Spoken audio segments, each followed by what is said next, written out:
मित्रांनो नमस्कार. Partnership final अकाउंटचा दुसरा प्रॉब्लेम आता आपण बघणार आहोत. प्रॉब्लेम मी डॉक्युमेंट्समध्ये दिलेला आहे, तुम्हाला तो काढून समोर ठेवा. त्याचप्रमाणे तुमच्या व्हॉट्सअप ग्रुपवर देखील तो शेअर केलेला आहे, तिथून देखील तुम्ही बघू शकता. प्रॉब्लेम बघा. A and B are partner sharing profits and losses in the ratio of 3:2. 3:2 रेशोत ए आणि बी हे दोघे जण आपले प्रॉफिट लॉस डिव्हाइड करतात. त्यामुळे 3:2 हा त्यांचा ओल्ड रेशो आहे. C joined as third partner on 1 October 2016. 1 ऑक्टोबरला सी नावाची व्यक्ती तिसरा पार्टनर म्हणून त्यात आले. आता त्यांचा न्यू रेशो झाला आहे 2:2:1. 2:1 हा आहे new ratio. Their trial balance as on 31 March 2017 as follows. 31 March 2017चा त्यांचा ट्रायल बॅलन्स खाली दिलेला आहे. मित्रांनो, हा ट्रायल बॅलन्स आणि ॲडजस्टमेंट यांच्यावरून आपल्याला काय काय बनवायला सांगितलंय शेवटी बघूया.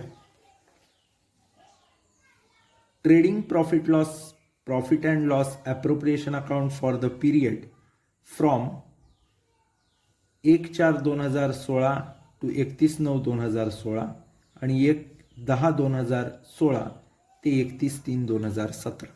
1/10 म्हणजे 1 ऑक्टोबरला ॲडमिशन आहे सीचं, त्यामुळे त्याच्या अगोदरच्या पिरियडसाठी वेगळं आणि त्याच्यानंतरच्या पिरियडसाठी वेगळं. अशा पद्धतीत आपल्याला फॉर्मॅट्स काय करायचे आहेत, बनवायचे आहेत. ते फॉर्मॅट बनवताना आपण बनवूयात त्याप्रमाणे. दुसरी महत्त्वाची गोष्ट, बॅलन्स शीट 31 मार्च 2017, त्यात कोणते कॉलम येत नाहीत, ती ऑन अ पर्टिक्युलर डेट असते. कुठल्या आयटम्स कुठे येतील हे एकदा बघू. As drawing and capital trial balance बघा.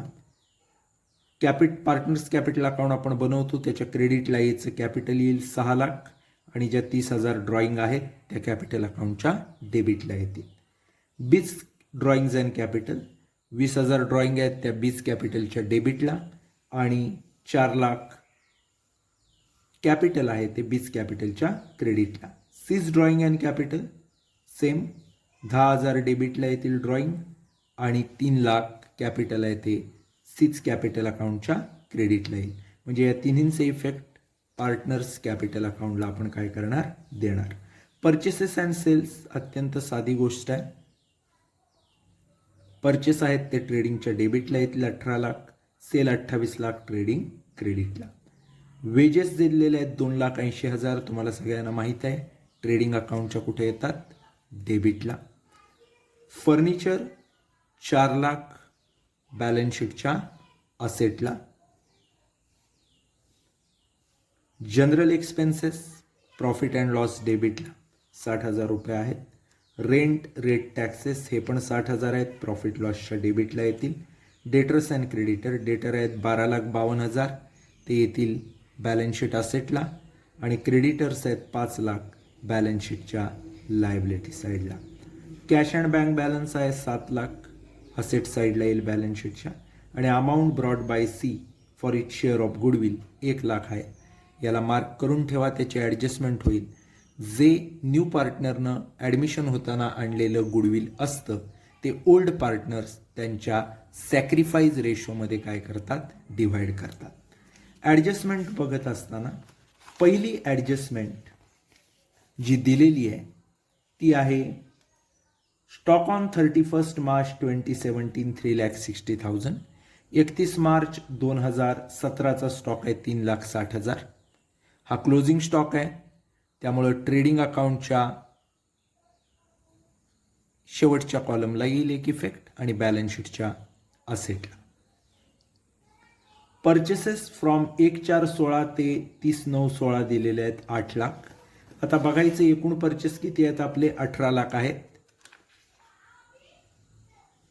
2 पिरियड्स आपले झालेले आहेत, पैकी पहिल्या पिरियडचे परचेस 8 लाख आहेत, सो दुसऱ्या पिरियडचे असणार आहेत 18 + 8 म्हणजेच 10 लाख. सेम केस आहे सेलची.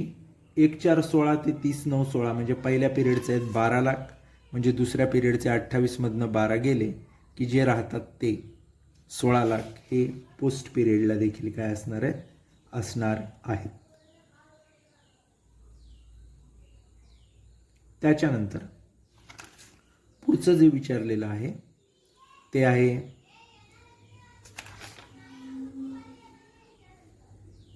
वेजेस 1/4/16 ते 30/9/16 आहेत 1,20,000.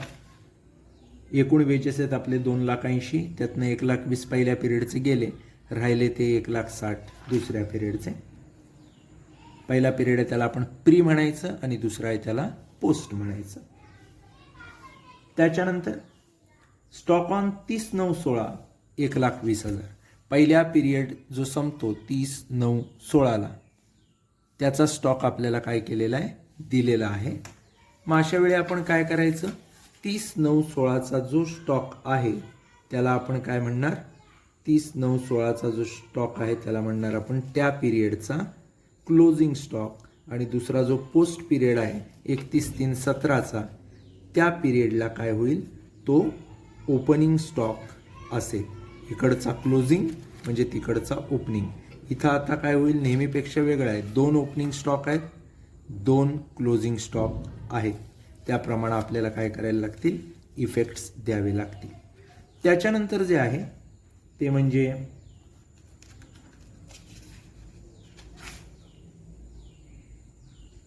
फर्निचर 1,00,000चं परचेस झालंय 1/1/16ला. म्हणजे 1/1/16 ते परचेसची डेट आहे, वर्ष सुरू होण्याच्या अगोदर. त्यामुळं फर्निचरवरचं जे डिप्रिसिएशन आहे ते पूर्ण वर्षाचंच काय होईल, येईल. त्याच्यानंतर पुढचं दिलं आहे राईट ऑफ डिप्रिसिएशन 20%. फर्निचरवर आपल्याला 20% डिप्रिसिएशन काय करायचं आहे, कॅल्क्युलेट करायचं आहे. त्याच्यानंतर पुढचं जे विचारलेलं आहे ते इंटरेस्ट ऑन कॅपिटल 12%. पार्टनर्सच्या कॅपिटलवर आपण इंटरेस्ट कॅल्क्युलेट करणार. ॲप्रोप्रिएशन अकाउंटच्या डेबिटला येईल आणि पार्टनर्स कॅपिटल अकाउंटच्या क्रेडिटला येईल. याप्रमाणे त्याचा इफेक्ट असतो. मित्रांनो, या ठिकाणी काही गोष्टी आपल्याला क्लिअर कराव्या लागतील.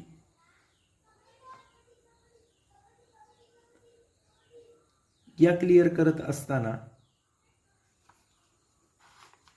आपल्याला एक गोष्ट लक्षात घ्यावी लागते की अशा पद्धतीचा प्रॉब्लेम सोडवत असताना आयटम्स प्री आणि पोस्टमध्ये विभागायचे असतात.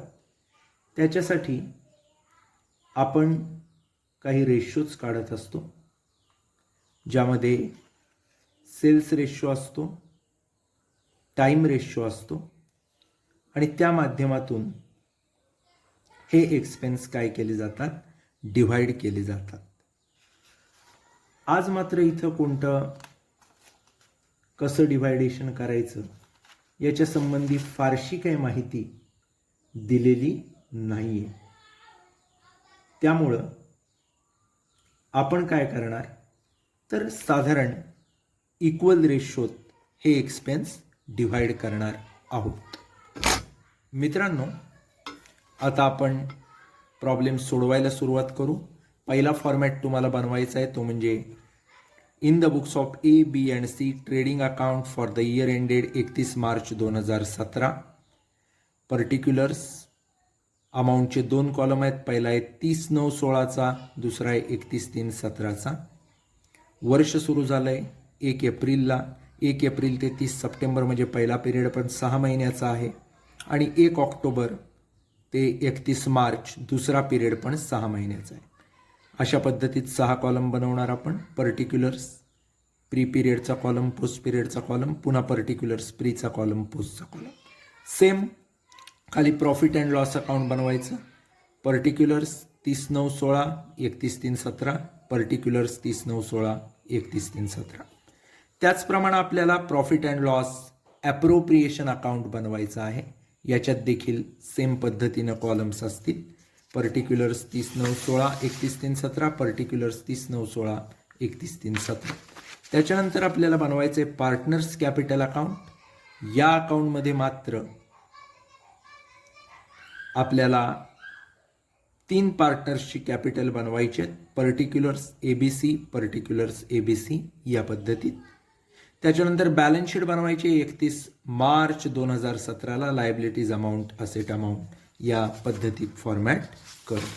तर मित्रांनो, अशा पद्धतीनं आपण हा प्रॉब्लेम काय करणार आहोत, सॉल्व करणार आहोत. आता आपण प्रॉब्लेम सोडवायला सुरुवात करूयात. पहिलं पोस्टिंग करणार. एज ड्रॉइंग अँड कॅपिटल म्हटलेलं आहे, त्याचा आपण पहिला इफेक्ट देऊया. As drawings and capital. आपण जाऊया पार्टनर्स कॅपिटल अकाउंटला. त्याच्या डेबिटला आपण ड्रॉइंगचा इफेक्ट देणार.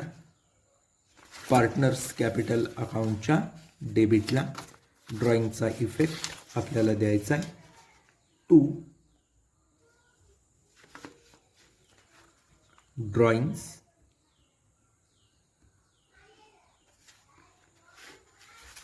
ड्रॉइंग्स असं आपण म्हटलंय. किती ड्रॉइंग्स आहेत बघा. एच्या ड्रॉइंग्स आहेत 30,000.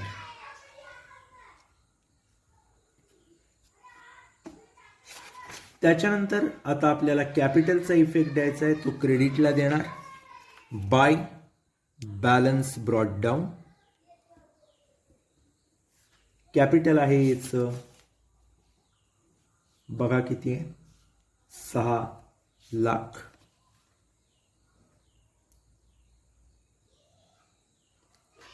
सेम बीचं बघायचं. Beach drawings and capital. Drawing 20,000 आहेत आणि कॅपिटल 4 लाख आहे. बीच्या कॉलमला लिहा ड्रॉइंग्स 20,000, कॅपिटल 4 लाख.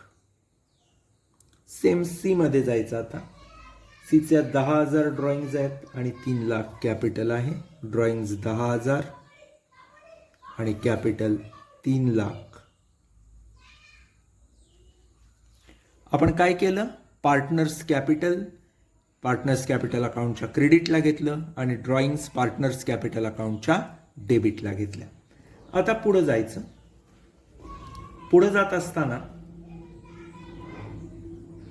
आपल्याला जी एक महत्त्वाची गोष्ट करायची ती म्हणजे पुढचा आयटम बघणं. ट्रायल बॅलन्स मधला पुढचा आयटम आहे ओपनिंग स्टॉक. हा ओपनिंग स्टॉक 1/4/2016चा आहे. म्हणजेच ट्रेडिंग अकाउंटमध्ये जे प्री आणि पोस्टचे 2 कॉलम आहेत त्यातल्या पहिल्या कॉलमचा आहे, हे पक्क लक्षात घ्यायचं. 2 ओपनिंग स्टॉक.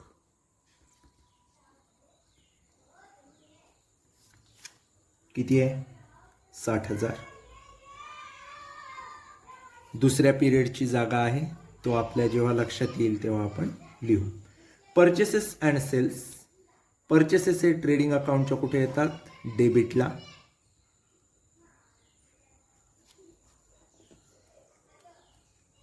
$18 लाख आहेत. कसे डिवाइड करायचे 2 पिरियडमध्ये, तर दुसरी ॲडजस्टमेंट वाचा. परचेसेस फ्रॉम 1/4/16 ते 30/9/16 8 लाख. 1/4/16 ते 30/9/16 म्हणजे अगोदरचा पिरियड. त्याचे परचेस आपल्याला किती दिलेत, 8 लाख. एकूण परचेस किती दिलेत, 18. 18तनं 8 गेले, राहिले 10 लाख.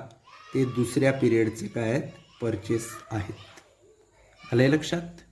त्याच्यानंतर सेल्स सेम आहेत 28 लाख.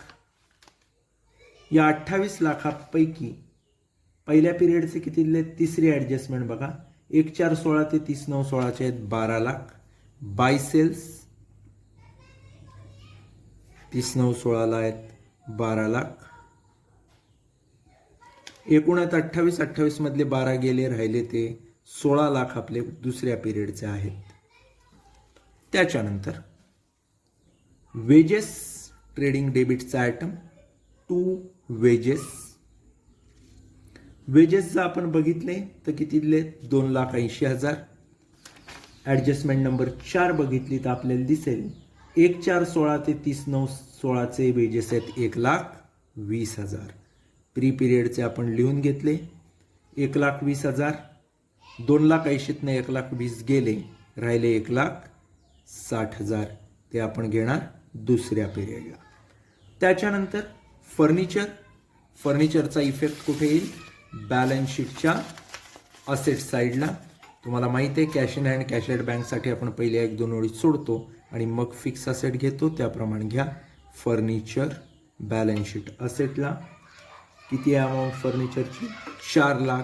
डिप्रिसिएशन आहे त्यामुळं आपण ती लिहिणार कुठं, इनर कॉलमला काय करणार, लिहिणार. सो आपण फर्निचर लिहिलं 4 लाख.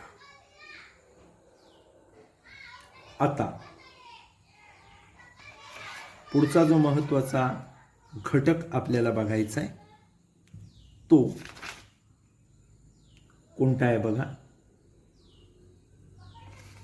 पुढचा महत्त्वाचा घटक आहे आपला जनरल एक्सपेन्सेस. ते आहेत 60,000. आता ज्याची डिव्हाइड करायला काही रेशो दिलेलं नाही 2 पिरियडमध्ये ते इक्वली वाटायचे, तसं आपल्याला प्रॉब्लेममध्ये काय केलेलं आहे सांगितलेलं आहे. सो इक्वली वाटणार आपण 2 जनरल एक्सपेन्सेस P&Lच्या डेबिटला.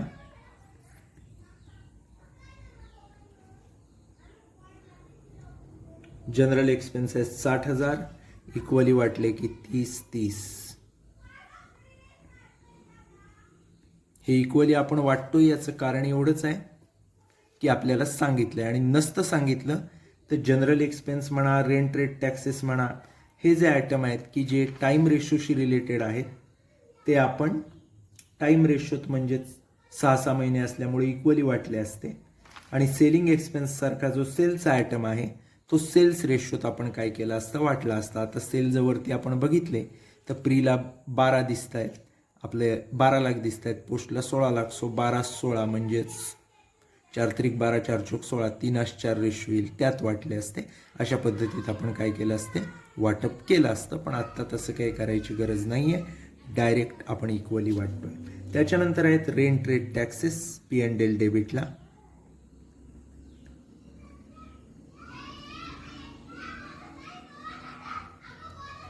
ते पण 60,000 आहेत. सो 30,000.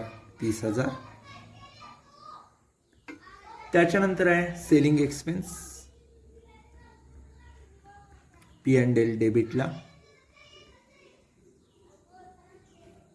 ते आहेत 28,000. सो आपण डिवाइड करताना घेतोय 14,000.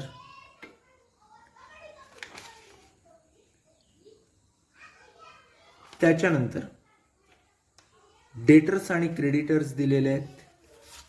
डायरेक्ट आपण जाणार बॅलन्स शीटच्या अनुक्रमे लायबिलिटी आणि असेट साईडला. क्रेडिटर्स आहेत ते आपण लायबिलिटीला घेणार, डेटर्स आहेत ते आपण असेटला घेणार. किती आहेत क्रेडिटर्स बघा, कॅपिटलसाठी जागा सोडा. क्रेडिटर्स आपल्याला दिसत आहेत 5 लाख. असेट साईडला चला बॅलन्स शीटच्या, तिथं आपण घेणार आहोत डेटर्स आपल्याला दिसलेत 12,52,000. त्याच्यानंतर पुढचा जो आयटम आहे तो म्हणजे cash and bank balance 7 lakh balance शीटच्या असेटला. कॅश अँड बँक बॅलन्स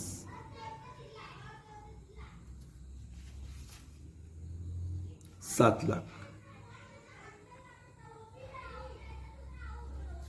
त्याच्यानंतर पुढचा जो आयटम आपण बघणार आहोत तो amount brought by C for his share of goodwill 1 lakh. सीनं आपलं गुडविल म्हणून 1 लाख रुपये आणलेत. याच्यासाठी आता आपल्याला सॅक्रिफाईस रेशो काढावा लागेल. Working note number 1 sacrifice ratio कसं कॅल्क्युलेट करायचं बघा. मित्रांनो, आपले पार्टनर आहेत ए, बी आणि सी. सॅक्रिफाईस रेशोचा एक फॉर्म्युला आहे, तुम्ही लक्षात ठेवा. SON, सन म्हणजे मुलगा, तुम्हाला सगळ्यांना माहीत आहे. सॅक्रिफाईस रेशोच्या फॉर्म्युलाचा शॉर्ट फॉर्म हाच आहे SON. म्हणजे काय? O म्हणजे ओल्ड रेशो, N म्हणजे न्यू रेशो आणि S म्हणजे sacrifice ratio. So sacrifice ratio बरोबर old ratio minus new ratio. Okay. आता एचा ओल्ड रेशो काय आहे? ओल्ड रेशो होता दोघांचा दिलेला 3:2. म्हणजेच 3/5 आणि 2/5. न्यू रेशो जर आपण बघितलं तर काय आहेत त्यांचे? 2/1 2/5 2/5 आणि c चा 1/5. सी ओल्ड नव्हता त्यामुळे त्याला ओल्ड रेशो नाही. आता अत्यंत सोपी गोष्ट आहे. एचं जेव्हा तुम्ही कॅल्क्युलेशन करता आणि बीचं कॅल्क्युलेशन करता तेव्हा एक गोष्ट लक्षात घ्या. ओल्ड रेशो आहे 3/5, न्यू रेशो आहे 2/5. सो सॅक्रिफाईस रेशो काय येईल? अपूर्णांकाची वजाबाकी. छेद समान आहे त्यामुळे आपण तोच ठेवणार 5. 3तनं 2 गेला 1 राहिला. बीला तसंच छेद समान आहे 5 ठेवणार. 2तनं 2 गेले 0 राहिले. म्हणजेच रेशो कॅल्क्युलेट करत असताना 0/5 असं असू शकत नाही, म्हणून याचा आला नील आणि याचा आला 1. एचा आला 1, बीचा आला नील. असं घडल्यामुळं आपण काय करणार? नीटपणे बघितलं तर सगळ्याच्या सगळं गुडविल कोणाला देणार? सॅक्रिफाईस रेशो एला, कारण बीचा नील आलाय. परत बघा सॅक्रिफाईस रेशो कसा काढायचा? तर सॅक्रिफाईस रेशो बरोबर old ratio minus new ratio, S बरोबर ओ मायनस एन. एचा काढायचा पहिला. ओल्ड रेशो आहे त्याचा 3/5 वजा न्यू रेशो आहे 2/5. 3तनं 2 गेला 1/5. बीचा ओल्ड रेशो आहे 2/5, न्यू रेशो आहे 2/5च. छेद समान लिहून घेतला. 2तनं 2 गेले 0. सो असं काही होत नाही 0/5 म्हणून तो आला नील. सो फक्त 1 येतो एचा, म्हणून सगळ्याच्या सगळं 1,00,000 आणलेलं गुडविल सॅक्रिफाईस रेशोत आपण कोणाला देणार? एला देणार. देऊन टाका. बाय गुडविल पार्टनर्स कॅपिटलच्या क्रेडिटला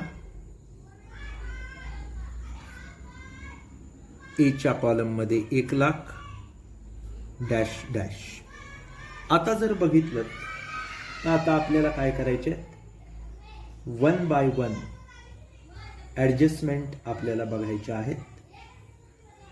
ॲडजस्टमेंट्स बघत असताना पहिली ॲडजस्टमेंट बघा. पहिली ॲडजस्टमेंट आहे 31 मार्च 2017, म्हणजेच क्लोजिंग स्टॉक दिलेला आहे 3,60,000. दोन इफेक्ट येतील. 31 मार्च 17चा क्लोजिंग म्हणजे शेवटी इकडं ट्रेडिंग क्रेडिटला बाय क्लोजिंग स्टॉक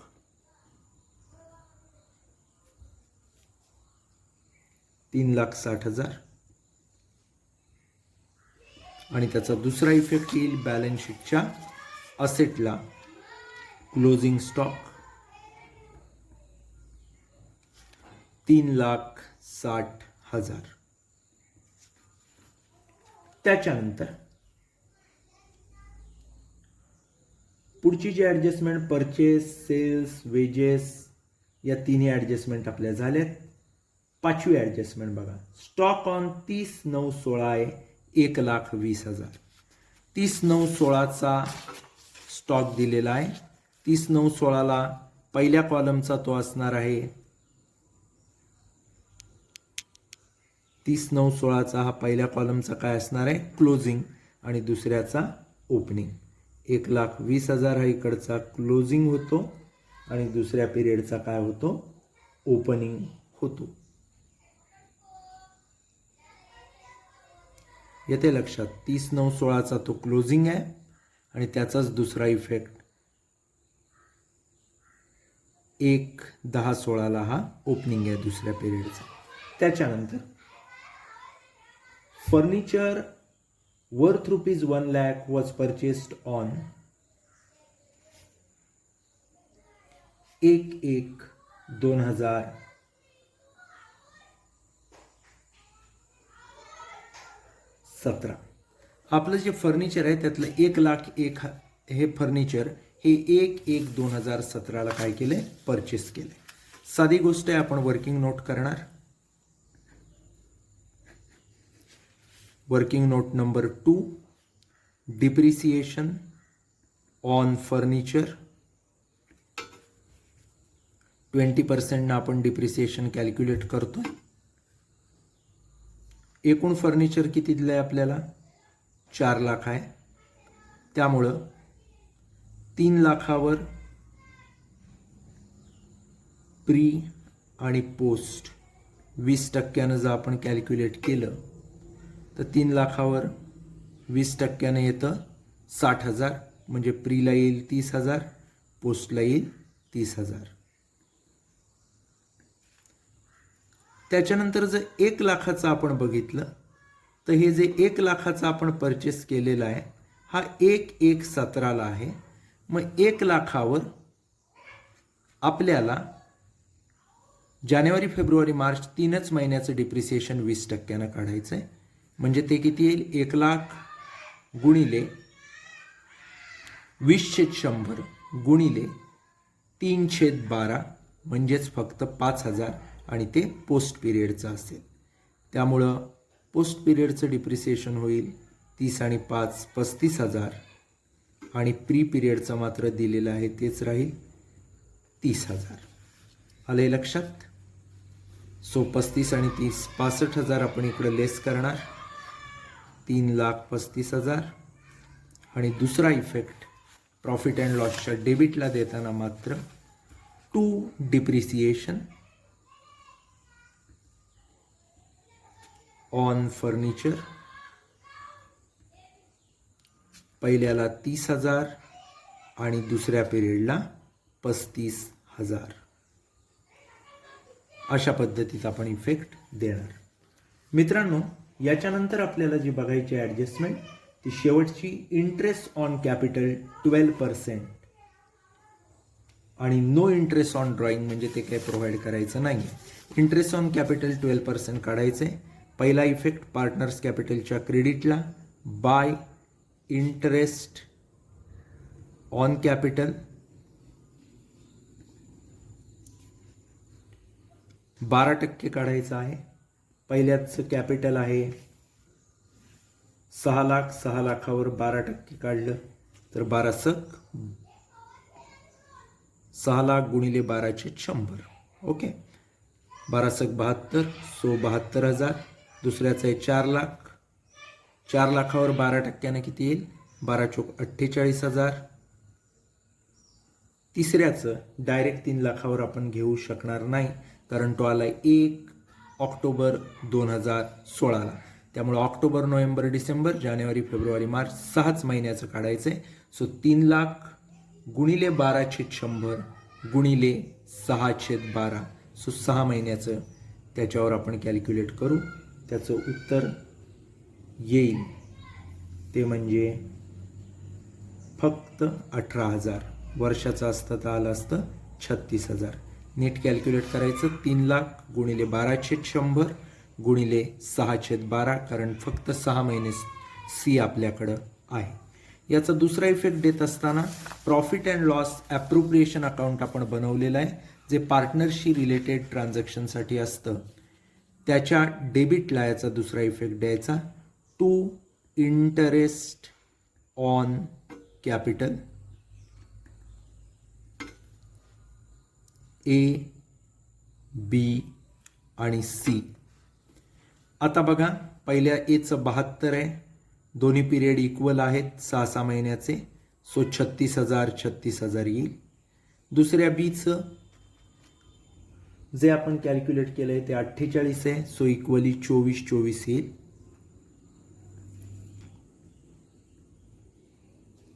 तिसऱ्या सी पहिल्या पिरियडला नव्हता. जे 18 आहे ते त्याचं दुसऱ्या पिरियडचं आहे.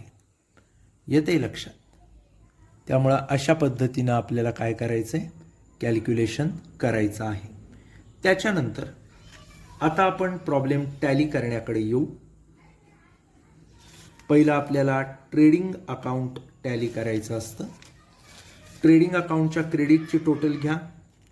पहिला कॉलम आपण चेक करू. 12 लाख आणि 1,20,000 म्हणजे 13,20,000. 13,20,000.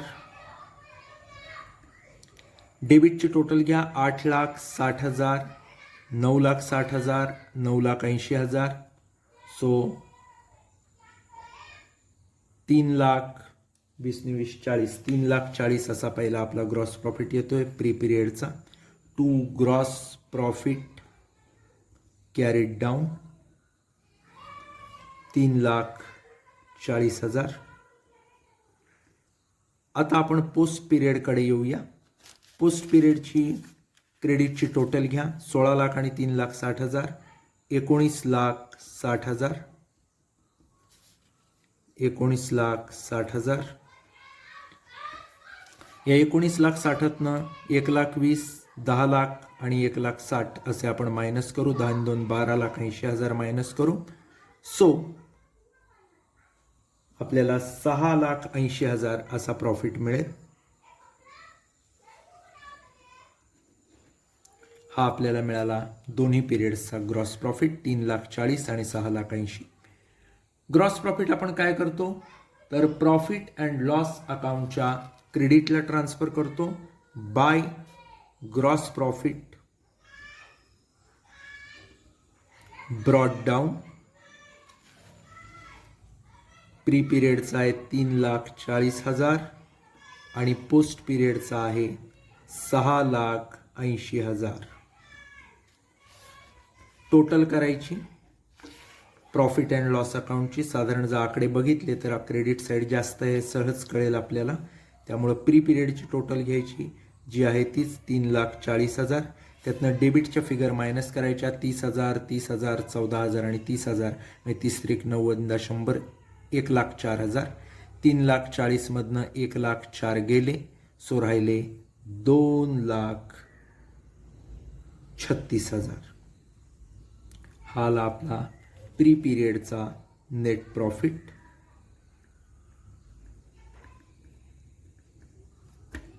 आता पोस्ट पिरियडला बघायचं. टोटल आहे 6,80,000.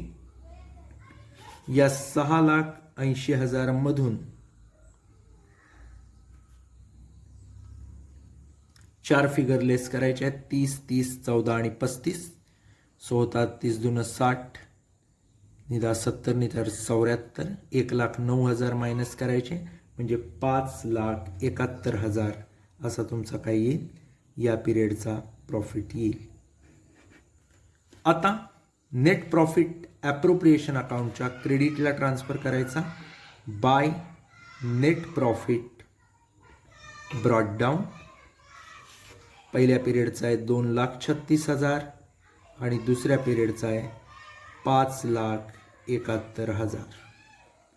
आता साधी गोष्ट आहे. डेबिटच्या ज्या फिगर्स आहेत त्यातून मायनस कराव्या लागतील इंटरेस्ट ऑन कॅपिटलच्या. त्या मायनस केल्या की आपल्याला काय मिळेल नेट डिव्हिजिबल प्रॉफिट, जो आपण पार्टनर्सना त्यांच्या रेशोत वाटू. पहिला आहे 2,36,000. टोटल लिहून घ्या 2,36,000.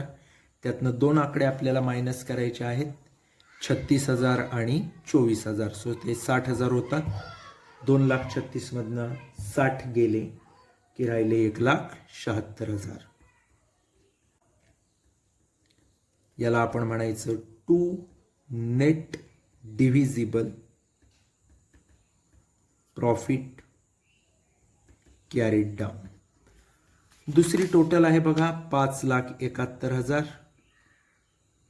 यातनं 36 नी 24 60 आणि 18 78 आपण जर घालवले तर राहतात 4,93,000.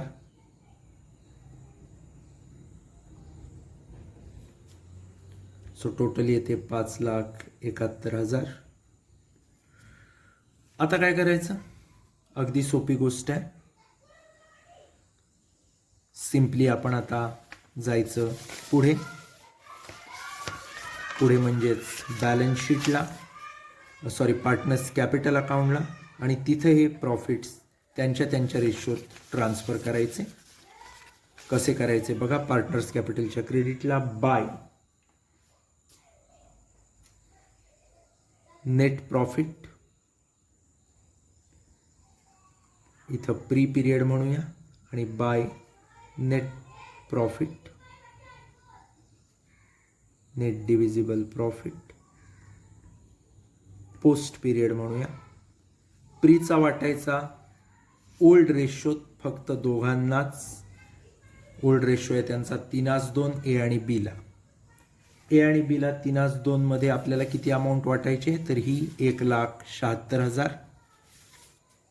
1,76,000 3:2 मध्ये जर आपण वाटली तर त्यांना येतील 1,05,600 आणि दुसऱ्याला येईल 70,400. मित्रांनो अगदी सोपं आहे 3:2 मध्ये वाटणं. 1,76,000 गुणिले 3/5 आणि 1,76,000 गुणिले 2/5. 3/5 न गुणून जे उत्तर येईल ते एला, ते आलं 1,05,600 आणि 2/5 न गुणून जे उत्तर येईल ते बीला, ते आलेलं आहे आपलं किती, तर 70,400. आता दुसरा जो प्रॉफिट आहे 4,93,000 तो आपल्याला वाटायचा आहे 2:1 मध्ये, म्हणजेच त्या 4,93,000ला 2/5 न गुणायचं जे उत्तर येईल ते एला, पुन्हा 2/5 न गुणायचं जे उत्तर येईल ते बीला आणि 1/5 न गुणून जे उत्तर येईल ते सीला. किती किती येतं बघा, 1,97,200, 1,97,200 आणि 98,600. अशा पद्धतीत आपण तो डिवाइड केलेला आहे. याच्यानंतर आता आपण पार्टनर्स कॅपिटल अकाउंट टॅली करणार आणि जो काय बॅलन्स येईल तो बॅलन्स शीटला घेणार. पहिला आपण एज कॅपिटल अकाउंट टॅली करूयात. एज कॅपिटल जर तुम्ही बघितलं तर ते दिसतंय सरळ सरळ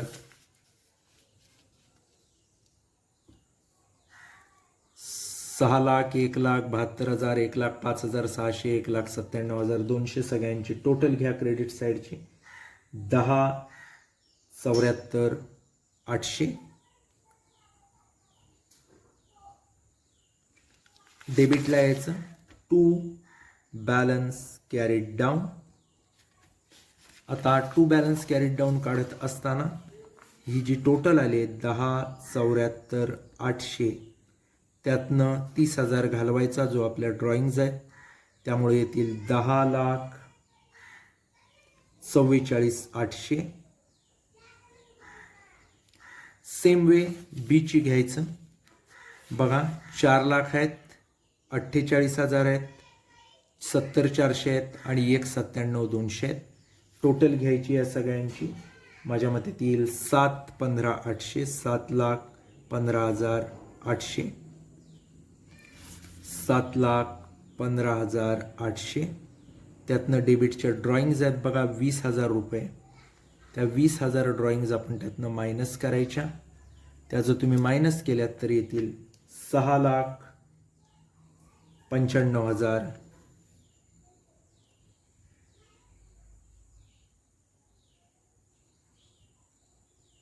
600.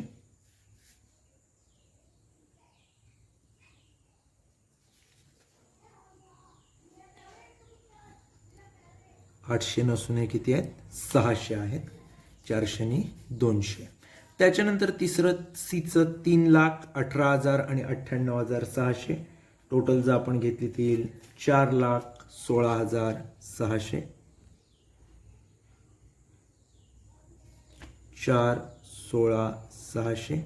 त्यातनं सीच्या ड्रॉइंग जर आपण बघितल्यात आहेत 10,000, त्या आपण काय करणार, मायनस करणार. हे 10,000 ते मायनस केले ते येतील 4,06,600.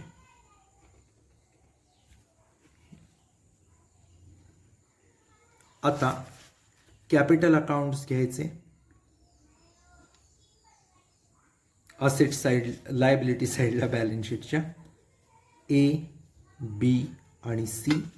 जे बॅलन्स आलेत ते एचा 10,44,800, बीचा 6,95,600 आणि सीचा 4,6,600. आता टॅली करायचं. असेट साइड पहिली घेऊया.